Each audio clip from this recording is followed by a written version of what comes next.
Yeah, so as Nor said there, I guess I want to explain my journey through quality and explain how we can introduce quality, I guess, at earliest stage as possible.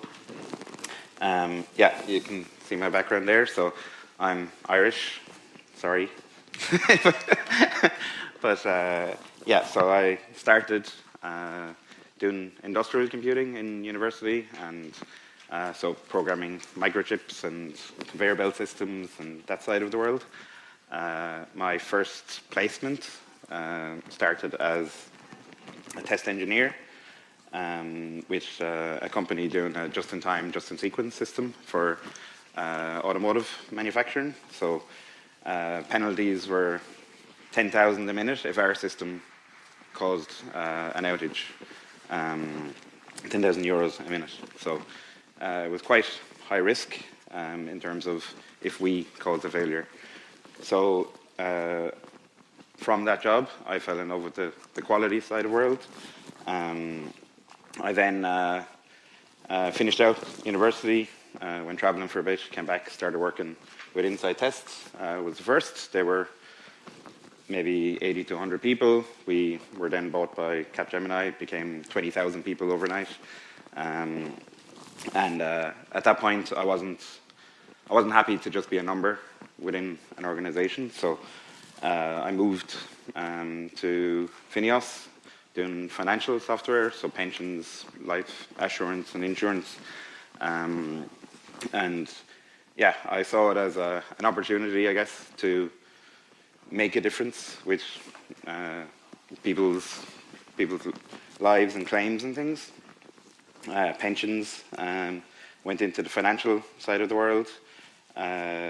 From there, similarly, I went into IFTS, became a test lead, started doing some automation, became a test manager, trying to shape how we were doing automation within there, but constantly looking for ways of how we could change things, how we could do quality better in general. And it's difficult because, so I see Norway in general as being, for me, it feels like 90s Ireland. So Ireland has been lucky in terms of investment from America and all the massive corporations because of low tax rates. So it was easy for them to base themselves in Ireland. But it's been good for Ireland in general because our education system has geared then towards that investment, and technology in general is quite advanced in Ireland. I guess the degrees, the learning in all things technology in Ireland is quite strong. So I've been lucky, and I've been able to kind of force progressively that we should be introducing quality more. So the talk is around that, how I've done that, and how I see the same thing can happen in Norway and should happen in Norway, and I want other people, hopefully, to take something from this and bring it back to their own companies and try and introduce quality a bit earlier. So yeah, from there, I then have pushed companies, like I said, to try and adopt things better. IBM Healthcare, so the owners of Obamacare, effectively, came from an Irish company, and they created a role for me, luckily, as a quality architect. So architecture in general doesn't historically consider quality. It's just developers deciding this is the patterns, these are the anti-patterns, that kind of thing, as opposed to considering what are the other things that we need to be considering while we're going along. So yeah, so as part of IBM, we had a complete shift in the way of thinking, I guess, and I was lucky to be part of driving that. I've always, I guess, tried to push things as we go. So I've always joked that I'm going on an adventure within my companies, and luckily they've kind of supported me as I go. So everybody is aware of shift left, test-driven development, behavior-driven development. However, I guess I want to go further than that. I don't want just to push our testing earlier in the cycle. I want us to be thinking about quality. So what is the difference between testing and quality is I see testing as just an activity that anybody can be doing and should be doing, whereas quality is, are we building it the right way, as opposed to have we built it the right way. So that's always been a focus for me, and like in manufacturing. So as I said, industrial computing was where I came from, so quality by design is part of manufacturing, but that should be how we design our software as well. We should be considering quality from the very, very start. It should be holistic. So in IBM, as part of an architectural board, we came up with assessment, which then was called a QA assessment. And I guess the problem for me is if you attach QA onto something, then everybody thinks, oh, this is just a QA thing. And it's just quality talking about something, and we don't really care what they think. We don't really want to get involved with it. And unfortunately, that is the mindset, or was the mindset in Ireland for a long time. And unfortunately, I've seen similar kind of trends here, and I'm hoping to shift that a bit.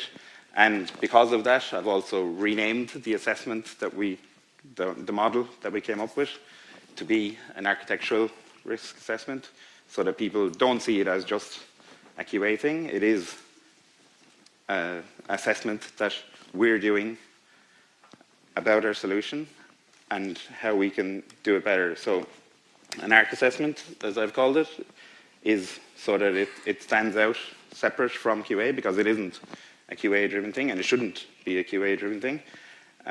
It came from us building it.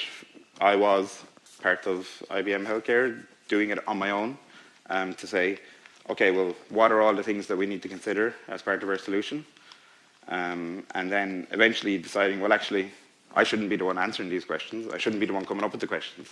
So collaboratively, we started doing it more and more with every solution, and it evolved further and further. So this is our final evolution of it, I guess, at the moment. Now, and within Lisa, they've adopted it now as well, and we start doing this for any solutions that we work on. So basically, it just calls out our risks, and then what are the mitigations to those risks. So I'm trying to, I guess here, just to explain what should we be considering, what kind of risks should we be considering as part of this risk assessment, and why.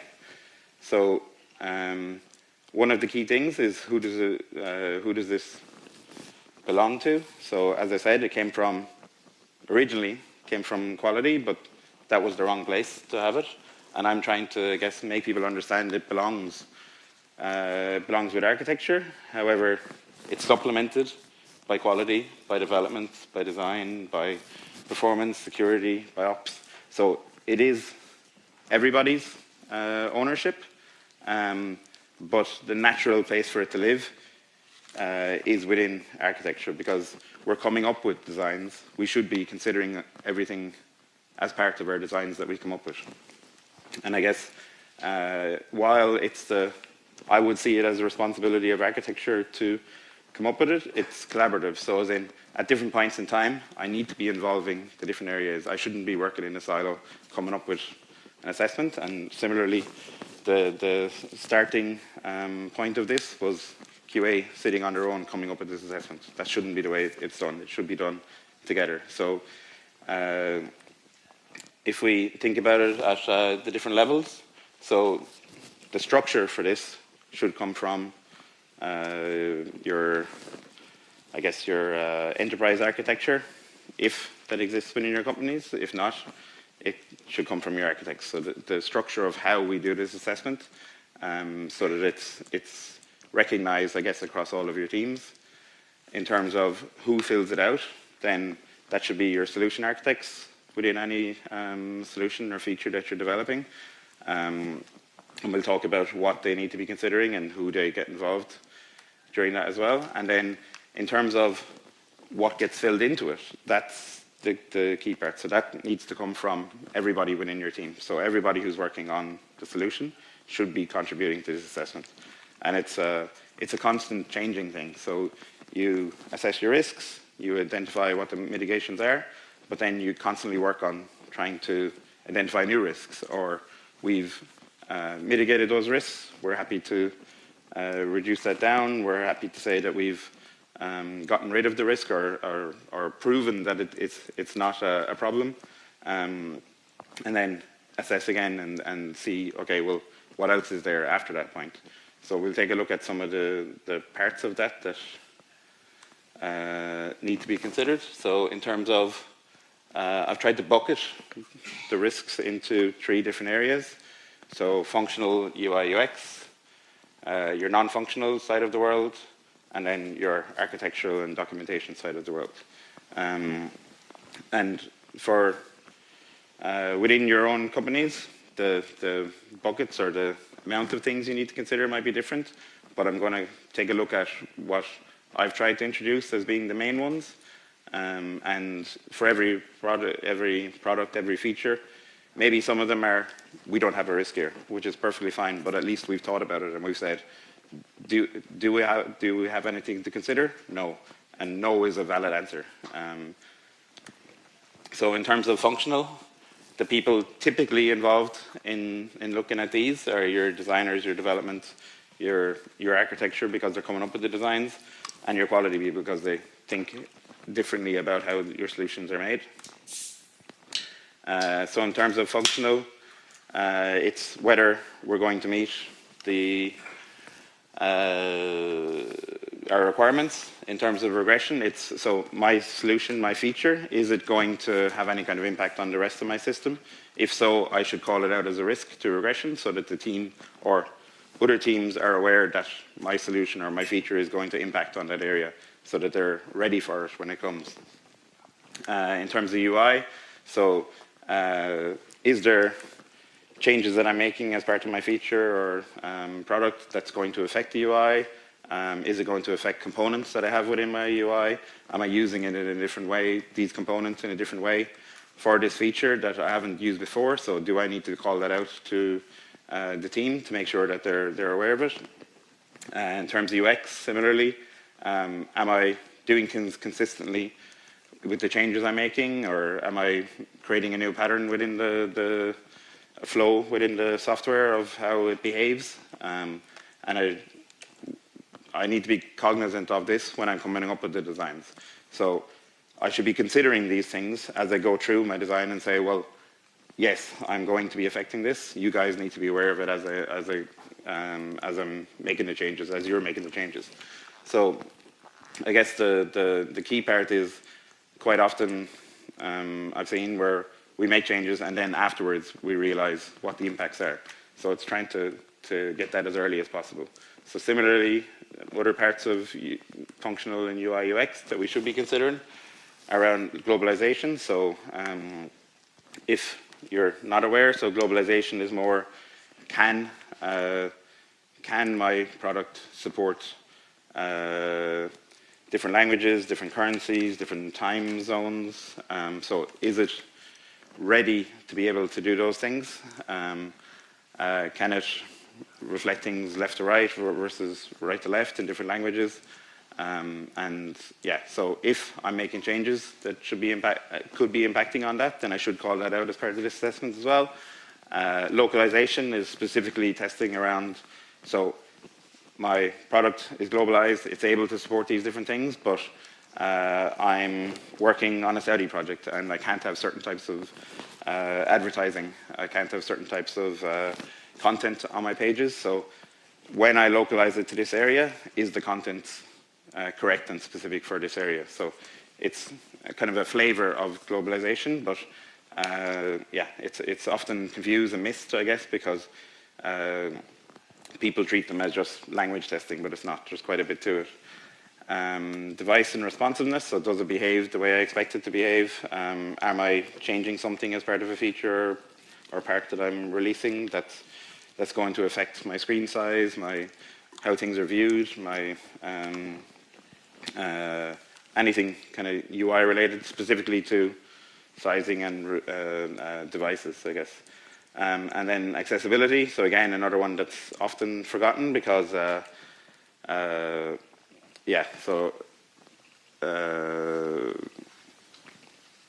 it's one of the hardest ones, I guess, in terms of how we can test it, because it's not very easily automatable.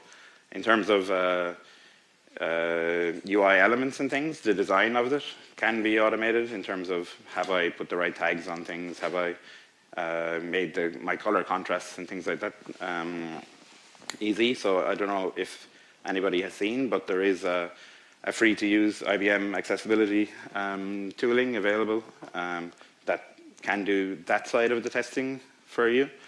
We've introduced that in Lisa successfully with our design team. Yeah, in terms of the other testing for accessibility, though, it's things like how does it behave when I'm using only keyboard? How does it behave when I'm using voice commands and things like that? So it's things that we don't consider when we're developing things quite often. We should be thinking about it. So how will our actual users be using the system or feature that we're creating? So outside of those, then the non-functional side of the world. So again, the characters that typically are involved in this are the slightly more technical side of your team. And then, so what things should they be considering? So security. Security, luckily, has gotten a huge focus in the last couple of years. But when this assessment, I guess, started out, it was us trying to identify, well, do we have any vulnerabilities? Do we have authentication thought about properly? Do we have authorization thought about properly? Whereas now, the majority of companies correctly have a separate security risk assessment completely with a threat model, with everything else that looks against your OWASP top 10, looks against different tooling and things, and that's correct. So now, our latest version, I guess, of this assessment is, have we talked to security? Have they created a threat model?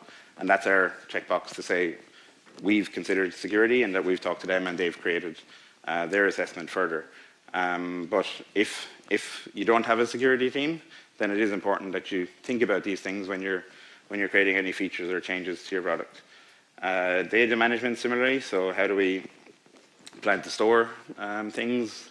How do we, is everything secure when it's in transit? Is everything secure when it's there? What's our backup strategies? But they're simple things, but they're often things that we forget about, I guess, as it's an afterthought, and we then realize we have a problem when it's far too late to try and to fix it. So trying to call it out up front is the important bit. Similarly, infrastructure. So is there something that we need to call out as part of a feature or change that we're making, which could have an impact on our infrastructure, even to the point of, do we need bigger storage? Do we need more computing? Do we need whatever it might be? So calling that out early is key, rather than finding out after the fact. So in terms of performance, so all of these kind of fall into a similar bucket. So when you're looking at performance, quite often the next 3, 4 fall out the back of it. So if you identify that there's could be a risk to your performance, when you start looking at any kind of testing around the performance, it normally flags that there's something else deeper. So as in, I can see it's not performant, and then you start going, okay, well, is it because it doesn't scale? Is it because the capacity isn't right for my system? So thinking about these things early, again, am I using the right patterns? Am I going to have a lot of input-output operations that are happening? That kind of thing needs to be considered. Again, early, so that we don't hit them later. So what is our strategy for scaling? What is our typical number of transactions we expect to be? How many users do we expect to be using our system? So all of that thing needs to be kind of considered early. What is our strategy for reliability and recoverability? So as in, when our system is running in its normal usage, how often do we expect things to fall over, and what do we expect the system to do when it does fall over. So understanding that is key. Again, as early as possible to say, well, we would expect it to retry, or we would expect it to close down a part of the application, and that becomes accessible while we fix it and bring it back up. But knowing that and being able to plan for that is key as we come up with our designs. And then so monitoring and auditing. So monitoring is effectively while our system is running, being able to see real time, I guess, what's happening with the application, or seeing any errors as we're doing things. So that's key for the ops team to be involved in, to understand what they should be expecting when we're creating features or new products. And then the auditing side of it is, so after something has happened, how do we go back? So what is our logging strategy? What is our backup strategy? How do we go back and find out what went wrong and how it went wrong and what we did after that point?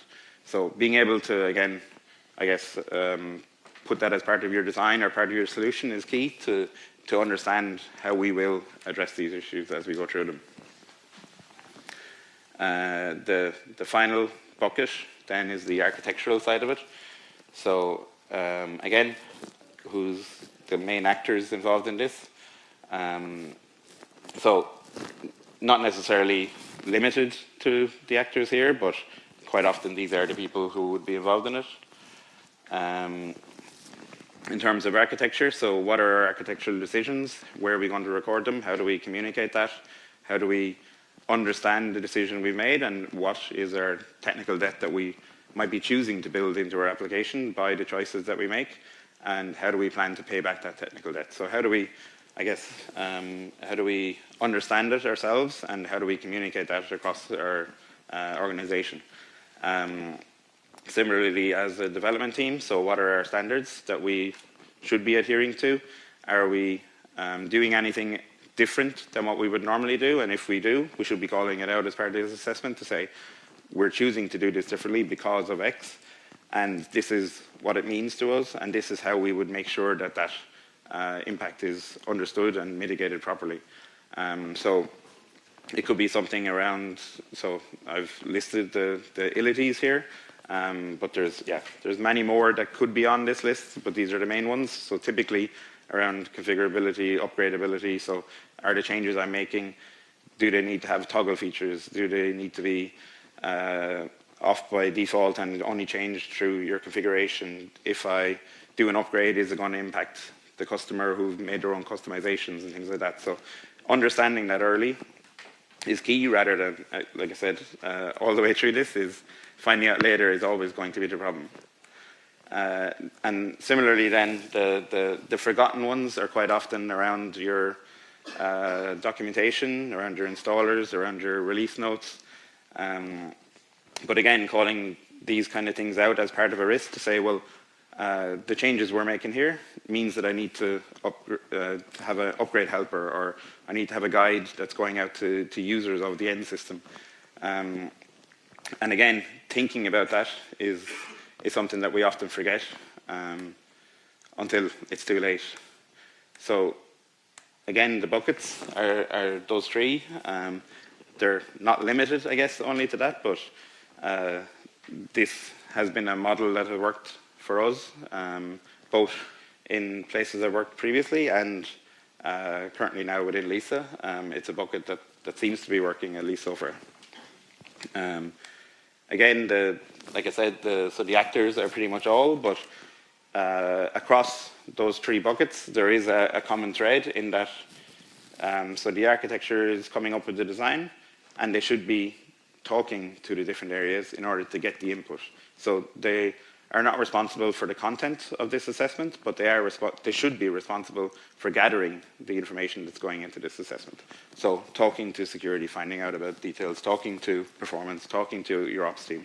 So previously, like QA in a lot of companies is considered the glue, but I would see it more that the architecture should be that glue. It should be architects talking with all of the different disciplines and understanding their input, and then making that part of their design and decisions. So that core trio, I would see as being the owners of this assessment. And yeah, when I introduced this within previous companies and now within Lisa, we're going on an adventure. No longer is it me just going on my adventure on my own. So I have an example here of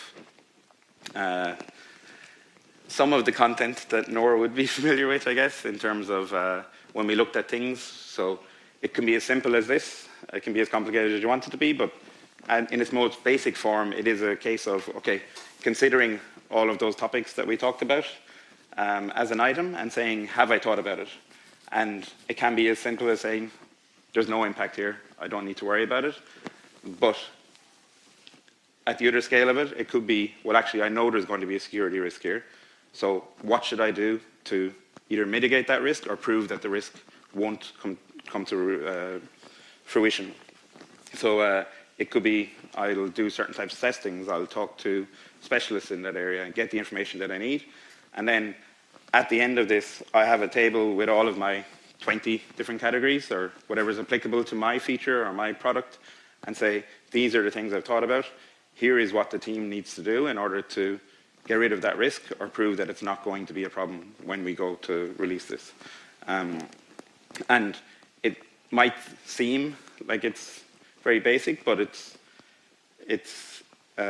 key in terms of if I now walk into a team within Lisa and say, can I take a look at your risk assessment? So as a quality specialist or quality architect, I can say, okay, you guys, you haven't filled this out, so have you thought about the security on this? Or talk to this other team and I can see, oh, you guys have identified that you're changing our IDP, so it's going to have an impact on security, and this is how we're going to do specific testing that's going to prove that it's not going to be an issue for us. But calling that out is key, and to be able to then have that communication with stakeholders, with management, at a very simple view is good. I mean, this was effectively this table with clearer details is, as Nora said, stopped our project from going live because we identified that there was too many risks that once I communicated those risks, management were not willing to accept. So we had to find mitigations, we had to find ways of dealing with it. Once we had done that as a team, we figured out what we needed to do, we did those actions, and then we were able to release our product after we made those changes. So it seems simple, and I guess, but it is a good tool and a good way of doing it that I would suggest if you haven't thought about doing, that you should consider introducing it to your life cycle, I guess.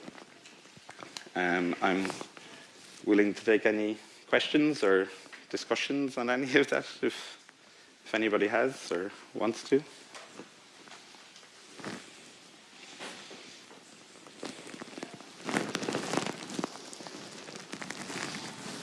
Questions? Yes, but because we are recording these sessions, so if I'm gonna come over the microphone, so the question is recorded, so when he answers, that makes sense. I would be interested if there was some kind of cultural pushback from all team members when you started this new approach at your company. So luckily, as I said, I joined as an architect effectively within IBM, so coming up with this made it a bit easier, and being able to push it out was easier because I was supported by architecture. But yes, it's always going to be seen as it's extra work that I have to do, when in fact it's much less work than it appears. It is literally just talking to each other within the team and understanding the different perspectives of things. So that's why I've been tried to, I guess, shape it differently. It isn't, it shouldn't be considered a QA thing. It shouldn't be considered a quality thing. It should be this is the way we work. This is how we produce our designs. This is how we consider our designs to be complete, is that we've thought about these things. Because, if it's communicated as QA have an extra checklist, then it can receive pushback in as you said. But if it's considered this is the way we work, then people understand it better and they see, well, actually, this calls out things I need to consider further down in my line. So have I the right tooling in place to be able to support myself, to make sure that what I produce has quality? Have I talked to the right teams in order to understand their concerns that might be with what I'm changing within the system? And those kind of things, are key, and they should be happening. As I said, it's simple, but we often overlook it and we don't consider these things. Does that answer what you're... Yeah.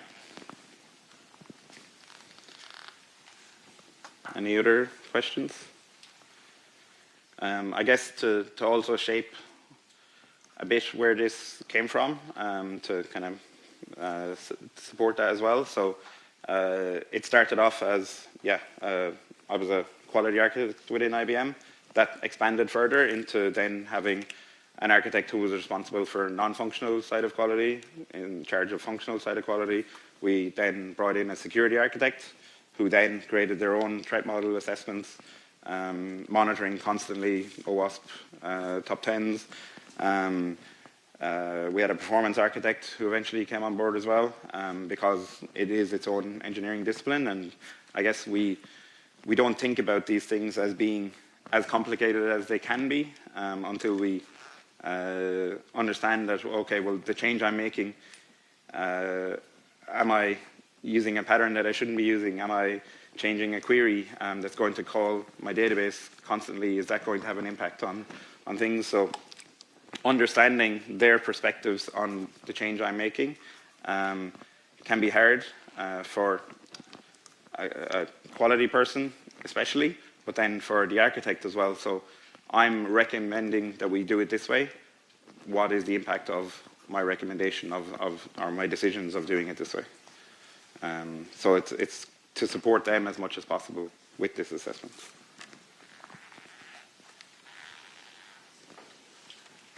Thank you so much, Stephen. I can just confirm, I remember adding the Google tag management, and I thought that will not break anything with the code. It was just adding some logging into our application. And I remember you telling me, but did you think about performance? And I said, how does that affect the performance? But apparently when we did more testing, we discovered that it's few seconds, which was actually... Yeah, and so as Nora said, so it was a simple change. We were adding logging to every transaction that we did within our UI. So part of that assessment was, well, have we thought about what the impact on performance is going to be? It's got a high risk. We should find a way of doing it. So Nora went and did performance testing in terms of this was before I made my change, before I introduced the logging. Here was the times that it took for me to make those calls. Now when I've introduced my logging, here's the times that it's taken since. And then we were able to, present that to management. Present it to management and say, well, this is the impact of that change. So you guys want more monitoring on our active system, but this is the impact it's going to have on the end customer, and this is how it's going to behave differently. And it was determined then that that was an unacceptable level of impact. But if we didn't assess that as being something that could be there, then we would have just released it and it would have impacted end customers, and then we would find out about it, and then we'd have to go back and see why it's impacting them and make our changes again. So doing this assessment early was key to that as well. And Nora hated me at the time for calling this out. But it's a good way of working in terms of, I'm making a change. Do I need to consider anything? If I need to consider something, how do I address it? Or how do I prove that it's not going to be an issue? Do that mitigation or action within the team, and then you can make your change safely, or you can decide not to make that change based on that, impact that you've realized. Then with that, I would say thank you so much.